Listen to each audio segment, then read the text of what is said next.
WhatsApp guys, horror story है छुट्टी का दिन। तो भाई खूनी मंडी चैनल से वीडियो है। इनकी वीडियो वैसे ही बड़ी मजेदार होती है और animation day in day out इनका क्या कमाल का होता जा रहा है।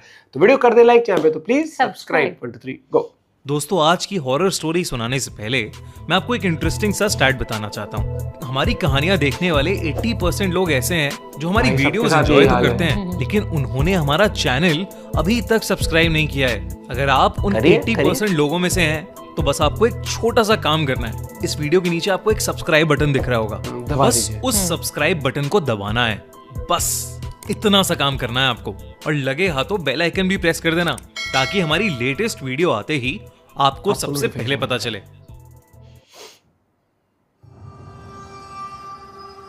खूनी मंडे।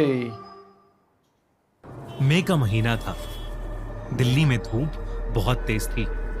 कबीर सिर्फ 12 साल का था और दिल्ली के एक प्राइवेट स्कूल में पढ़ता था।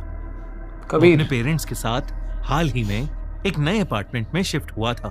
पूरी बिल्डिंग में उनके अलावा 1-2 ही फैमिलीज और थीं। उस दिन शहर में बाकी दिनों से बहुत ज्यादा गर्मी थी और इतनी भयानक लू चल रही थी कि स्कूल अथॉरिटीज ने अचानक सुबह सुबह सब बच्चों को हीट स्ट्रोक के डर से पूरे दिन की छुट्टी दे दी। चल रही होती तो कर देते हैं कई बार। कबीर के पेरेंट्स वर्किंग थे और उन्हें सुबह ही अर्जेंट काम से बाहर जाना पड़ा था, इसलिए कबीर उस दिन घर पर बिल्कुल अकेला था। सुबह से ही लाइट नहीं आ रही थी और गर्मी से कबीर का सर फट रहा था। उसे लगातार चक्कर आ रहे थे और तेज बुखार चढ़ने लगा। अचानक वो चक्कर खाकर अपने नए घर के फर्श पर ही गिर गया और हैरानी की बात यह थी कि फैन के बंद होने के बाद भी कमरे में अचानक से ठंडी हवा बहने लगी थी। कबीर ने सोचा कि शायद बुखार की वजह से उसे ठंड लग रही है। उसकी आंखें धीरे धीरे बंद हो रही थीं और तभी उसकी धुंधली नजर उसके घर के अंधेरे कॉरिडोर पर पड़ी। उसे फर्श पर खून में सने निशान दिख रहे थे। घर की दीवारों से अजीब सी डरावनी रोने और चिल्लाने की आवाजें आने लगी। कबीर की सांसें अब भारी हो रही थीं और वो आवाजें उसके कानों में गूंज रही थीं और उसकी नजरें कॉरिडोर के उस कोने पर टिकी थीं, बहुत कमाल जहां उसे अब एक काला साया दिख रहा था। भाई, तभी अचानक कॉरिडोर के अंधेरे कोने से उसी के उम्र का एक बच्चा बाहर चल के आने लगा। कबीर तेज कांपने लगा और कर्राने लगा। उस बच्चे का चलने का तरीका बेहद अजीब था, मानो उसकी शरीर की हड्डियां टूट चुकी थीं, जो चलते वक्त अजीब सी आवाज कर रही थीं। उसके पैर जमीन पर पूरी तरह नहीं टिक रहे थे। हर बढ़ते कदम के साथ वो बच्चा गुर्रा रहा था। जैसे ही वो बच्चा लिविंग रूम की रोशनी में आया, कबीर की रूह कांप गई। वो बच्चा कोई आम इंसान नहीं था। उसका चेहरा नीला पड़ चुका था, मानो उसका खून जम गया हो, और उसकी आंखें बाहर की तरफ आ गई थीं।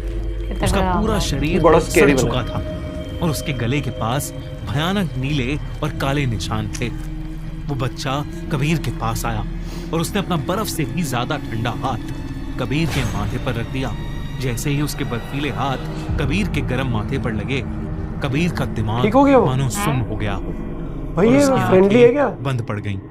कुछ देर बाद घर का दरवाजा खुला और कबीर के पेरेंट्स थके हारे अपने काम से वापस लौटे। उन्हें घर में घुसते ही एक बहुत ही गंदी महक आई, मानो घर में कोई मरा हुआ जानवर सड़ रहा हो। घर अंदर से बर्फीला था, इतना ठंडा कि उनके मुंह से हल्की हल्की भाप निकलने लगी और घर की सारी लाइट्स बंद थीं। उन्होंने कबीर को आवाज लगाई पर सामने से कोई जवाब नहीं आया। वो कबीर को ढूंढने लगे। तभी कबीर की मम्मी ने मोबाइल की फ्लैशलाइट ऑन की और जैसे ही रोशनी लिविंग रूम के बीच में पड़ी, उनके मुंह से एक भयानक चीख निकली। कबीर लिविंग रूम के बीच में फर्श पर बैठा था। उसका मुंह झुका हुआ था, बाल बिखरे हुए। उसके बैठने का तरीका इंसानी नहीं था। उसके पैर और रीढ़ की हड्डी अजीब तरीके से मुड़ी हुई थी।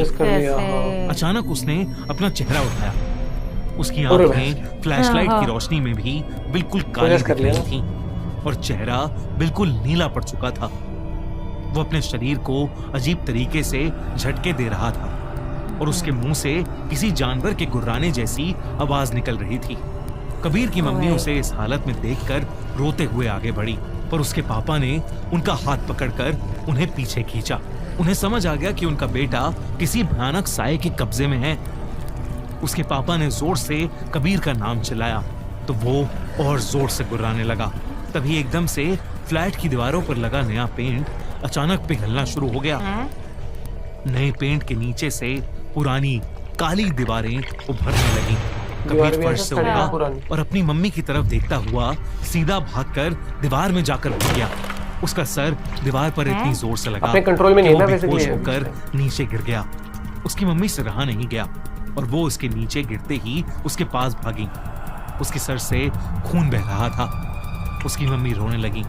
उन्हें समझ नहीं आ रहा था कि उनके बेटे के साथ ये क्या हो रहा है। तभी कबीर की आंखें खुली और उसने बगल में बैठी अपनी मम्मी के बाल पकड़कर इतनी जोर से खींचे कि उनके बालों का एक गुच्छा सर से अलग होकर कबीर के हाथ में आ गया। मम्मी चीखती हुई उससे दूर भागी।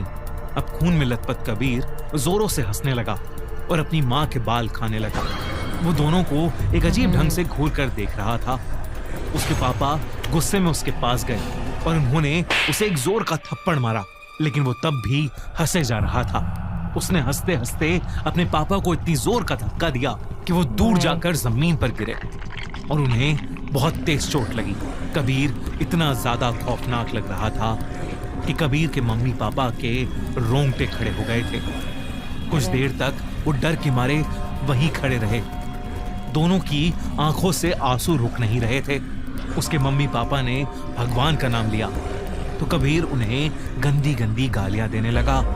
उसने पास में रखा अपना क्रिकेट का बैट उठाया और गुस्से में उनकी तरफ आने लगा। कबीर के पापा ने देरी ना करते हुए उसकी मम्मी को मदद के लिए घर से बाहर भेज दिया। कुछ देर बाद जब वो अपने बड़े भाई और एक पंडित के साथ वापस लौटी तो उनके होश उड़ गए। पूरा घर तहस नहस था। कबीर और उसके पापा दोनों बेहोश पड़े थे।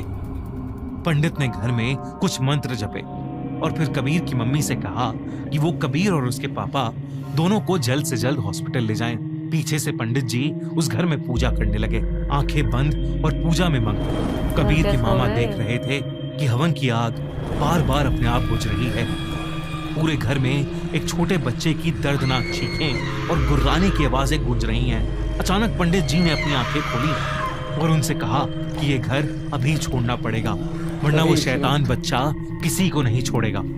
वो लोग फौरन उस घर से निकल गए। अगले दिन जब घर के ब्रोकर पर प्रेशर डाला गया तो उसने सब कुछ उगल दिया।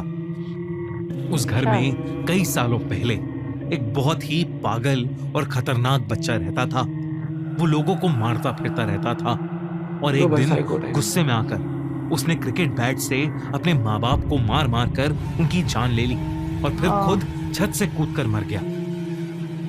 उसके बाद से उस घर में जो भी आता है उसे वो बच्चा दिखता है जो उनकी जान लेने की कोशिश करता है। कोई इस जगह को खरीद नहीं रहा था, मानसिक तौर पर बीमार था। बिल्डर ने पुरानी बिल्डिंग को तोड़कर ये नए अपार्टमेंट्स बनवाए और इसे सस्ते में मार्केट में निकाल दिया। इस कहानी को सुनकर कबीर के पेरेंट्स ने तुरंत हमेशा हमेशा के लिए वो घर छोड़ दिया। आज वो पूरी बिल्डिंग खाली पड़ी है और खंडर हो चुकी है।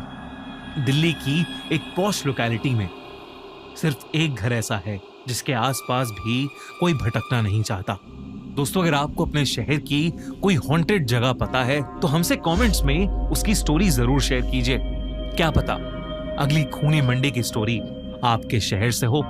और अगर आप ये बहुत बढ़िया अब इन्होंने मैं तो सच में मतलब वैसे भी डर लगता है मुझे, जैसे कुछ अंडर कंस्ट्रक्शन होते हैं ना कि या फिर एक दो लोग इसको तो ये है कि अगर कहीं पर अगर आप शिफ्ट हो भी रहे हो तो भाई वो इलाका थोड़ा भरा भरा हो, मतलब वहाँ पे ऐसा ना हो होने चाहिए। मैं खाली मान लो एक फ्लोर पे आप हो, उसमें मान लो 5-6 फ्लैट और उसमें से एक पे ही रह रहे हो या पूरी बिल्डिंग में 5-6 लोग, तो वो एक मेंटली वो हो जाता है कि भाई ऐसा मैं तो निकलूंगी ना फिर।